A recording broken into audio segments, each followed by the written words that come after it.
दोस्तों, बागेश्वर धाम सरकार इस समय सोशल मीडिया पर ट्रेंड पर चल रहा है। कई लोगों और संस्थानों का कहना है कि बागेश्वर धाम सरकार यानी पंडित धीरेन्द्र कृष्ण शास्त्री जी पाखंड है, तो वहीं कई लोगों का कहना है कि ये एक चमत्कारी बाबा है जो अपने दिव्य शक्तियों से लोगों की समस्याओं का निवारण करते हैं। इस समय सोशल मीडिया पर इनकी कई सारी तस्वीरें वायरल हो रही है। कहा जा रहा है कि पंडित धीरेन्द्र कृष्ण शास्त्री अपने आश्रम में कई गलत काम भी करते हैं। इतना ही नहीं, बागेश्वर धाम सरकार को इस बार उनके चमत्कारों के लिए खुली चुनौती भी दिया गया और इसके लिए उन पर यह आरोप भी लगाया गया है कि इस चुनौती से डर के महाराज जी ने अपना कार्यक्रम ही रद्द करवा दिया। अब क्या धीरेन्द्र कृष्ण शास्त्री पाखंड है? क्या वे अपने चमत्कार के पीछे गलत काम करते हैं और क्यों उन्होंने इस चुनौती को स्वीकार नहीं किया? क्या है पूरी सच्चाई, चलिए जानते हैं। दोस्तों, आप सबको ये पता ही होगा कि बागेश्वर धाम सरकार अपने भक्तों की दुखों और कष्टों को दूर करने के लिए दिव्य दरबार लगाते हैं, जहां पर वे कई बार तो लोगों के अंदर के भूतों को भगाते हुए नजर आते हैं, तो वहीं कई बार भक्तों की सहायता करते हैं।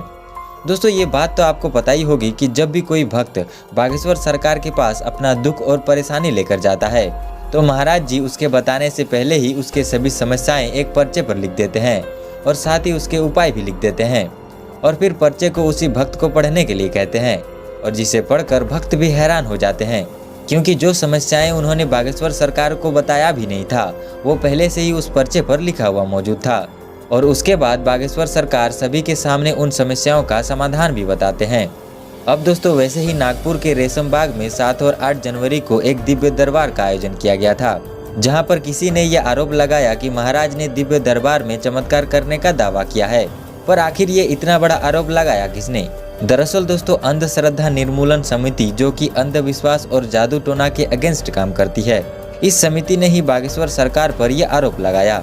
और सिर्फ आरोप ही नहीं लगाया, बल्कि उन्होंने पुलिस के पास पहुंचकर वीडियो सबूत के साथ शिकायत भी दर्ज कराई है।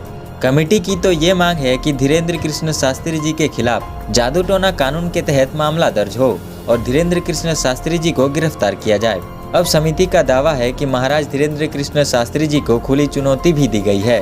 उन्होंने कहा कि वे ऑन रिकॉर्ड कोई चमत्कार करके दिखाए और ऐसा करने पर उन्हें 30 लाख रुपए देने का वादा भी किया गया। अब समिति का ये दावा है कि महाराज ने चुनौती को स्वीकार नहीं किया। उनका कहना है कि बागेश्वर सरकार ने एक जरूरी काम का हवाला देकर 2 दिन पहले ही कथा समाप्त कर दिया। अब दोस्तों, इस पूरे आरोप पर श्री धीरेन्द्र कृष्ण शास्त्री जी ने क्या कहा, इसे भी आप सुन लीजिए। ये तो चलता ही रहता है। ये धर्म विरोधी लोग हैं, जो धर्म विरोधी होते हैं। हम 7 दिन वहाँ झंडा गाड़ने, तब उनको बाप मर गए, तब नहीं उन्हें हम ध्यान आए। हमको किसी प्रमाण पत्र की आवश्यकता नहीं है, क्योंकि हम प्रमाण पत्र लेने के चक्कर में नहीं है ना। दरअसल दोस्तों, बागेश्वर बाबा ने कहा कि ये सब धर्म विरोधी लोग हैं। बाबा ने कहा कि उन्हें किसी प्रमाण पत्र की जरूरत नहीं है, क्योंकि वो प्रमाण पत्र लेने के चक्कर में नहीं है। उन्होंने कहा कि हमारे पास न तो कोई सिद्धि है और न ही कोई चमत्कार, वो तो बस एक हनुमान जी के सेवक हैं। बागेश्वर सरकार ने कहा कि जो 30 लाख रुपए तुम मुझे चमत्कार दिखाने के दोगे, उसे गरीब बेटियों की शादी पर खर्चा कर दो, तो ये ज्यादा अच्छा रहेगा। वैसे दोस्तों, श्री धीरेन्द्र कृष्ण शास्त्री जी पर ऐसा आरोप कोई पहली बार नहीं लगा। पहले भी मीडिया वाले कई बार भेष बदल कर बागेश्वर धाम पहुँचे हैं, लेकिन बागेश्वर सरकार ने उन्हें हर बार पहचान लिया और मीडिया वालों को वहाँ से उल्टे पैर ही भागना पड़ा। वैसे दोस्तों, बागेश्वर धाम सरकार के बारे में आपका क्या विचार है, आप हमें नीचे कमेंट करके जरूर बताएं।